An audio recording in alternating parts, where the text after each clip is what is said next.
ओम शांति। आज बाबा ने कहा, मीठे बच्चे, श्रीमत पर चलो तो तुम्हारे सब भंडारे भरपूर हो जाएंगे। तुम्हारी तकदीर ऊंची बन जाएगी। बाबा की श्रीमत पर चलो तो सब भंडारे भरपूर हो जाएंगे। तुम्हारी तकदीर ऊंची बन जाएगी। प्रश्न है, इस कलयुग में किस चीज का दिवाला निकल चुका है? दिवाला निकलने से इसकी गति क्या हुई है?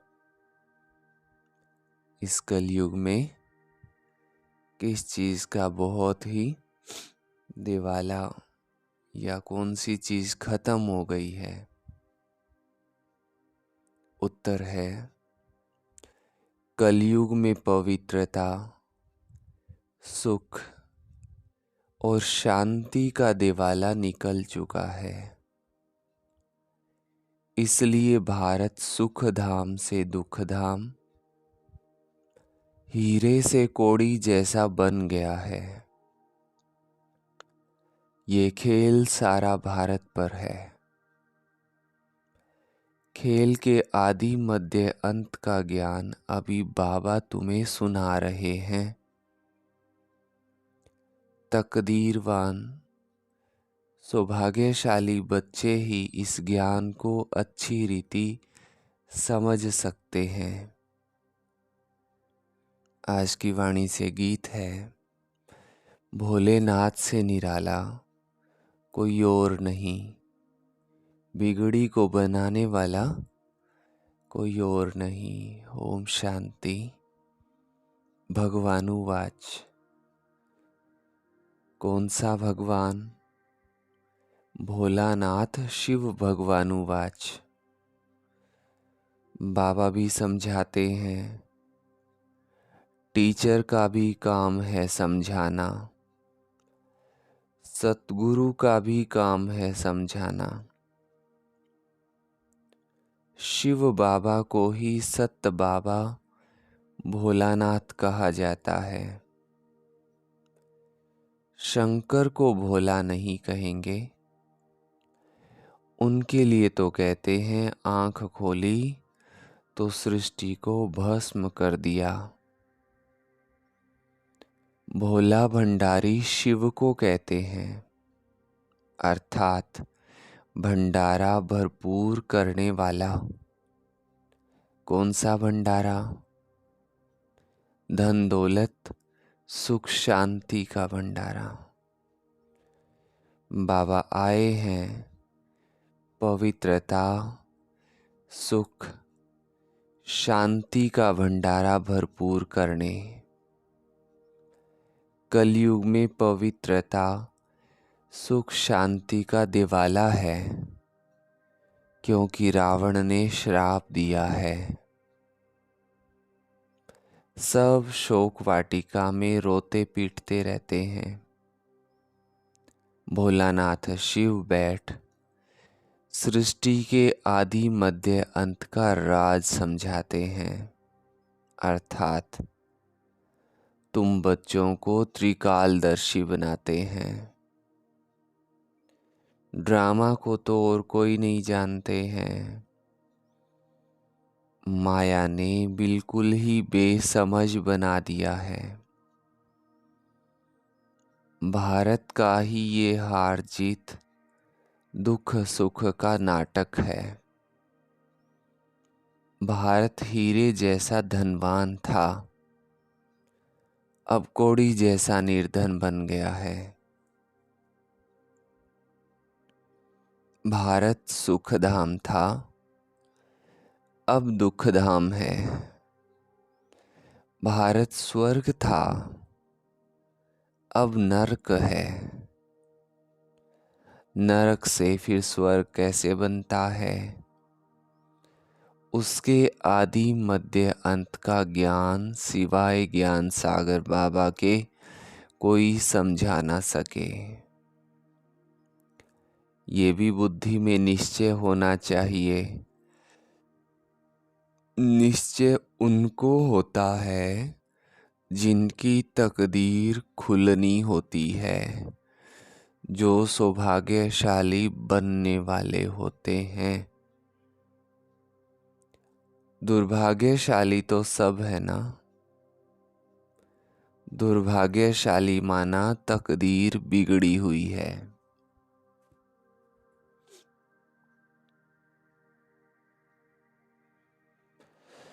भ्रष्टाचारी हैं, बाबा आकर श्रेष्ठाचारी बनाते हैं, परंतु उस बाबा को भी कोई मुश्किल समझ सकते हैं, क्योंकि उनको देह नहीं है। सुप्रीम आत्मा बात करती है। पावन आत्माएं होती हैं सतयुग में। कलयुग में सब पतित हैं। अनेक मनोकामनाएं लेकर जगदम्बा के पास जाते हैं, जानते कुछ भी नहीं है। फिर भी बाबा कहते हैं, जो जो जिस जिस भावना से जाते हैं, अल्पकाल क्षण भंगुर उनकी जो जो जिस जिस भावना से पूजा करते हैं, तो मैं उनको अल्पकाल क्षण भंगुर फिर फल दे देता हूँ। जड़ मूर्ति कभी उसका फल दे नहीं सकती।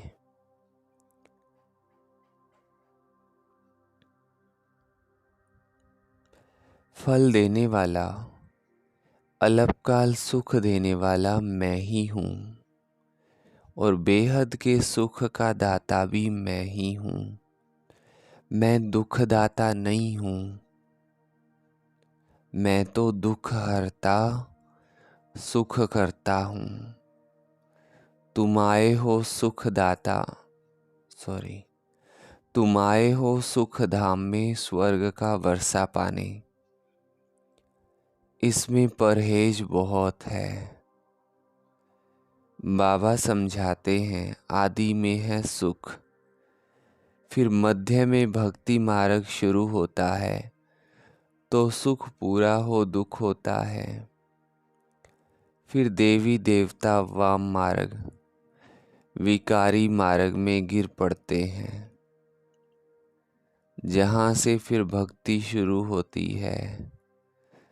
तो आदि में सुख, मध्य में दुख शुरू होता है, अंत में तो महान दुख है।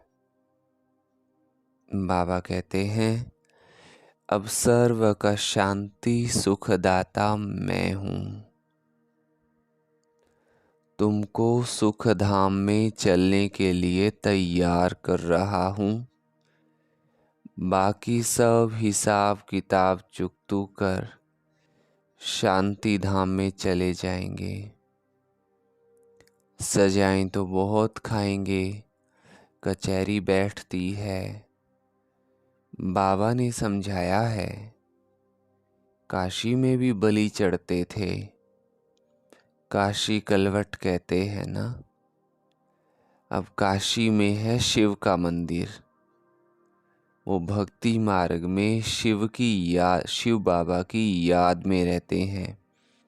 कहते हैं, बस अब आपके पास आऊं। बहुत रो रो कर शिव पर बलि चढ़ते हैं, तो अल्पकाल क्षण भंगुर सुख मिलता है।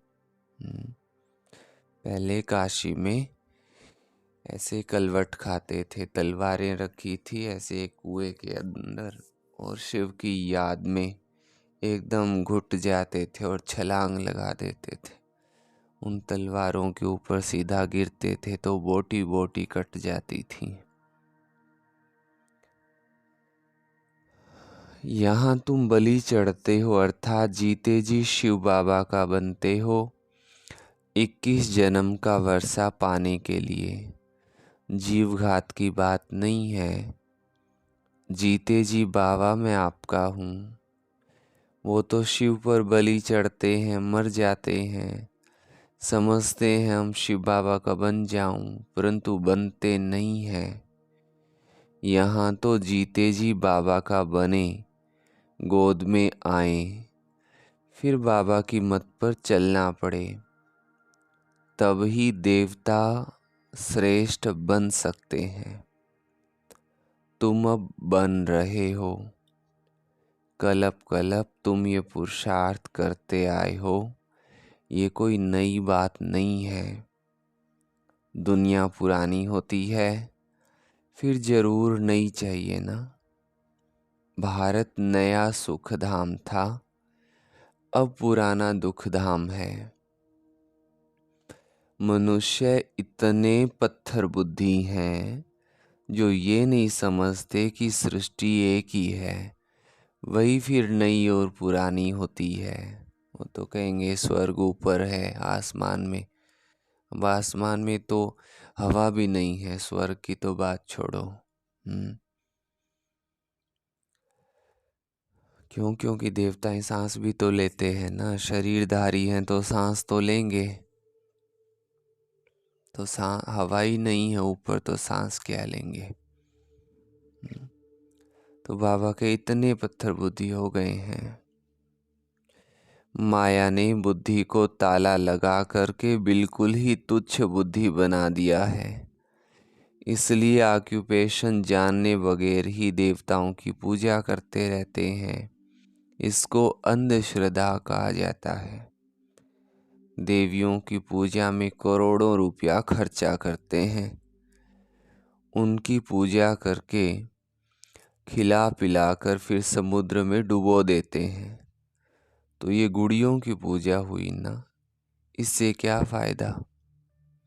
कितना धूमधाम से मनाते हैं, खर्चा करते हैं। हफ्ता बाद जैसे शमशान में दफन करते हैं ना, वैसे फिर सागर में डुबो देते हैं। भगवान उवाच है, यह आसुरी संप्रदाय का राज्य है, मैं तुमको दैवी संप्रदाय का बनाता हूँ। कोई को निश्चय बैठना बड़ा कठिन है, क्योंकि साकार में नहीं देखते हैं ना। आगा खां साकार में था तो उनके कितने फॉलोअर्स थे, उनको सोने हीरो में वजन करते थे। इतनी महिमा कोई बादशाह की भी नहीं होगी। तो बाबा समझाते हैं, इसको अंधश्रद्धा कहा जाता है। कोई स्थायी सुख तो है नहीं ना, बहुत गंदे भी होते हैं। बड़े बड़े आदमियों से बड़े पाप होते हैं। बाबा कहते हैं, मैं गरीब निवाज हूँ। गरीबों से इतने पाप नहीं होंगे। इस समय सब पाप आत्माएं हैं। अभी तुमको बेहद का बाबा मिला है, फिर भी घड़ी घड़ी उनको भूल जाते हो। अरे तुम आत्मा हो ना। आत्मा को कभी कोई ने देखा नहीं है। समझते हैं स्टार मिसल भ्रकुटी के बीच में रहती है। आत्मा जब निकल जाती है तो शरीर खलास हो जाता है। आत्मा सितारे मिसल है, तो जरूर मुझ आत्मा का बाप भी हमारे जैसा होगा ना। कल की मुरली में बाबा ने क्या कहा, आत्मा पिता व्रता है, इसलिए पिता को भूलती नहीं है। कितना मजा आया ये बात सुन करके। कुछ भी हो, आत्मा भूलती नहीं है अपने बाप को। जानती नहीं होगी फिर भी कहेगी, ओ परम पिता परमात्मा, है ना।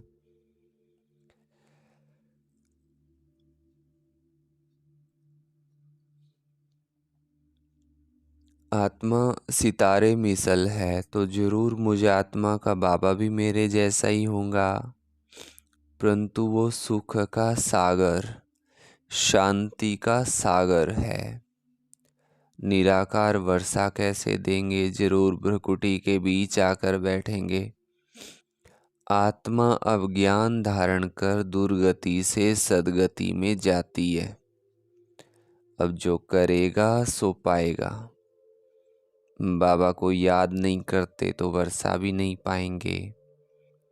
कोई को आप समान वर्षा पाने लायक नहीं बनाते हैं तो समझते हैं पाई पैसे का पद पालेंगे। श्रेष्ठाचारी और भ्रष्टाचारी किसको कहा जाता है, ये बाबा बैठ समझाते हैं। भारत में ही श्रेष्ठाचारी देवताएं होकर गए हैं। गाते भी हैं स्वर्ग रचने वाला बाबा, सुख देने वाला बाबा, परंतु जानते नहीं हैं कि सुख देने वाला बाबा कब आकर सृष्टि को सुखधाम बनाते हैं।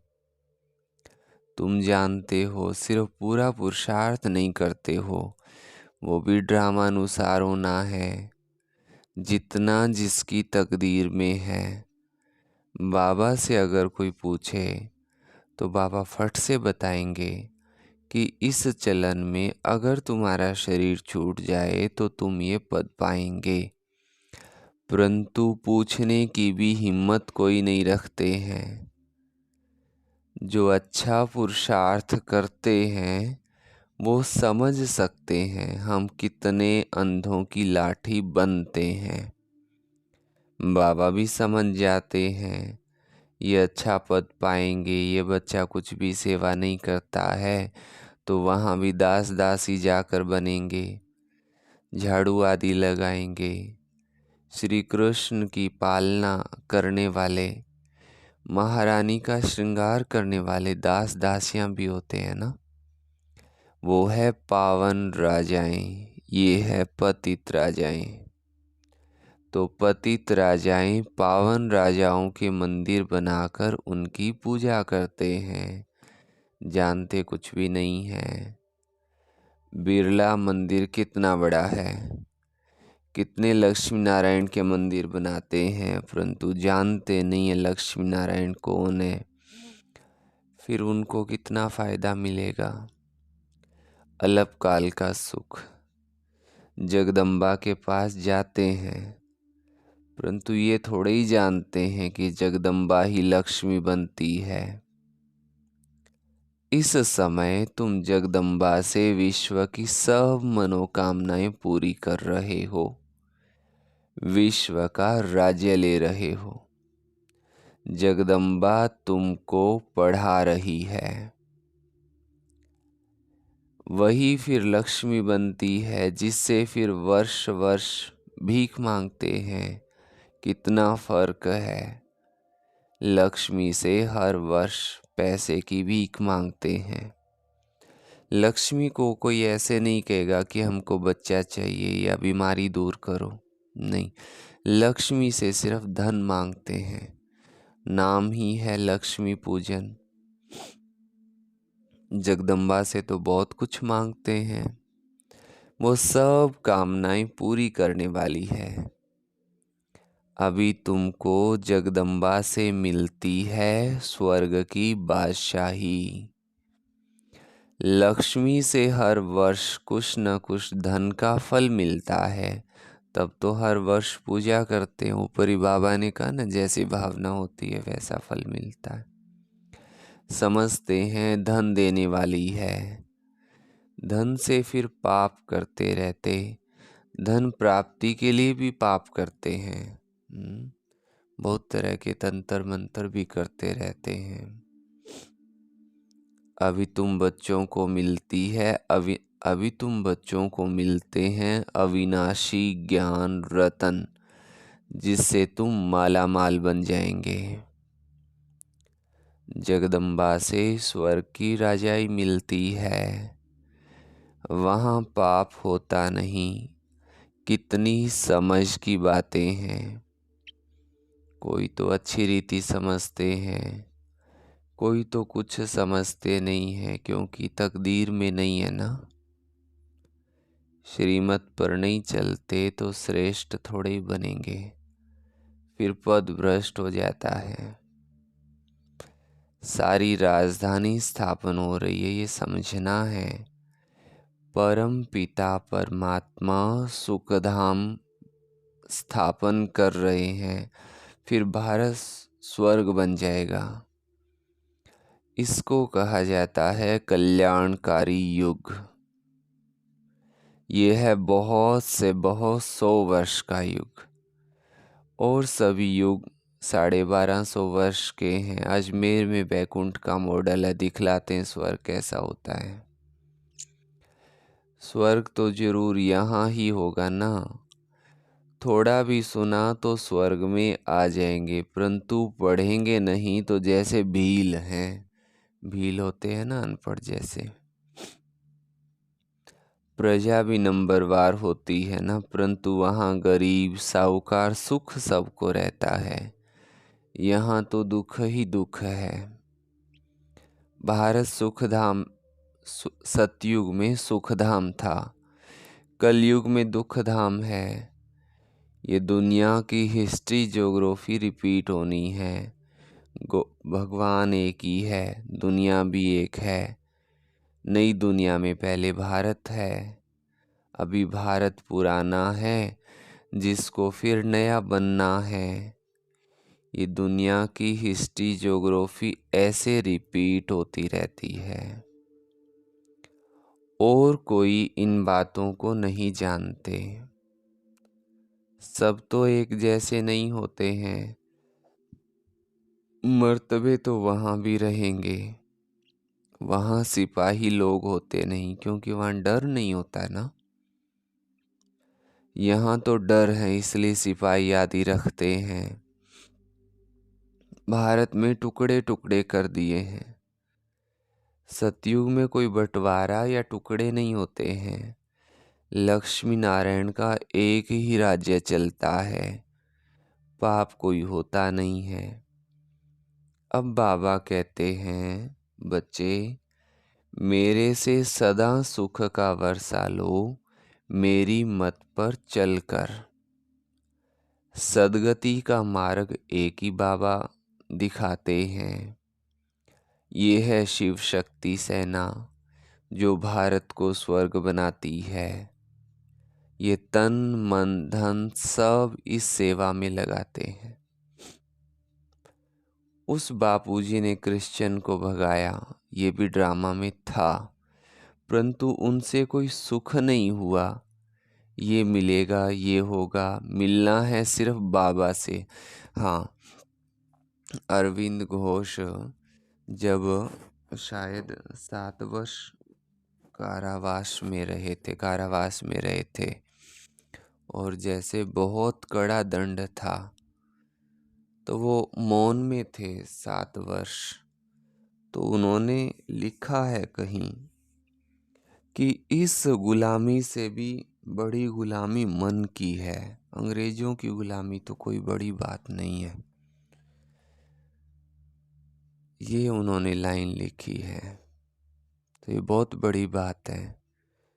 तो बाबा भी आज कहते हैं कि वो कोई सुख नहीं हुआ, बाकी ये तो सब खत्म हो जाएगा। कहते हैं बर्थ कंट्रोल करो, उसके लिए माथा मारते रहते हैं, होता कुछ भी नहीं है। अभी थोड़ी लड़ाई शुरू हो जाए तो अकाल पड़ जाएगा, 1-2 में मारा मारी हो जाएगी। अच्छा, मीठे मीठे सिकी लधे बच्चों प्रति माता पिता बाप दादा का याद प्यार और गुड मॉर्निंग। रूहानी बाप की रूहानी बच्चों को नमस्ते। हम रूहानी बच्चों की रूहानी माता पिता बाप दादा को याद प्यार, गुड मॉर्निंग और नमस्ते। धारणा के लिए मुख्य सार का पहला पॉइंट है, जीते जी बाबा पर बलि चढ़ना है, अर्थात बाबा का बनकर बाबा की ही श्रीमत पर चलना है। आप समान बनाने की सेवा करनी है। सेकंड पॉइंट है, अविनाशी ज्ञान रत्नों का दान कर जगदम्बा समान सबकी मनोकामनाएं पूरी करने वाला बनना है। सबकी मनोकामनाएं पूरी करने वाला बनना है, वरदान दिया बाबा ने।